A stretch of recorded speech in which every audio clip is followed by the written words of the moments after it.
Suzuki Gixxer 155 চালাচ্ছি, ride করছি এবং সেখান থেকেই আসলে সুজুকির প্রতি একটা ভালোবাসা আছে। আমি এই পর্যন্ত 3 থেকে 4টা অলরেডি সুজুকি জিক্সার চালিয়ে ফেলেছি এবং যেহেতু বাংলাদেশে হায়ার সিসি আসছে সেটার প্রতি একটা ক্রেজ, একটা ভালোবাসা কিন্তু অলরেডি জন্মে গেছে সুজুকি জিক্সার লাভার হিসেবে। তো সেই জায়গাটা থেকেই হচ্ছে আজকে এখানে এক্সপিরিয়েন্স করতে আসা এবং এক্সপিরিয়েন্স করতে এসে প্রথমেই যেটা বলবো, ও মাই গড, জাস্ট ওয়াও। মানে স্পিডের কথা যদি বলি, মানে এটা আমার ধারণাকে একদম পাল্টে দিয়েছে। কারণ আমি হয়তো ভেবেছিলাম যে R15, GSXR, CVR এগুলোই মনে হয় অনেক speed, but genuinely honestly speaking যদি এই বাইকটা না চালাতাম তাহলে ওই জিনিসটা আসলে ফিল হতো না, যে ওগুলো ছাড়াও যে হায়ার সিসির বাইকে এমন একটা এক্সপিরিয়েন্স আসে, এমন একটা স্পিড আসে। সো প্রথম কথা যদি বলি, স্পিডটা একদমই অসাম, একদমই তুফান।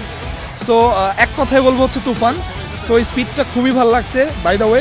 অ্যান্ড সেকেন্ডলি হচ্ছে যদি ডিজাইনের কথা বলি, এটার ডিজাইনটা যদিও আগের মতো, বাট আগের মতো কিন্তু ফিল দেয় না।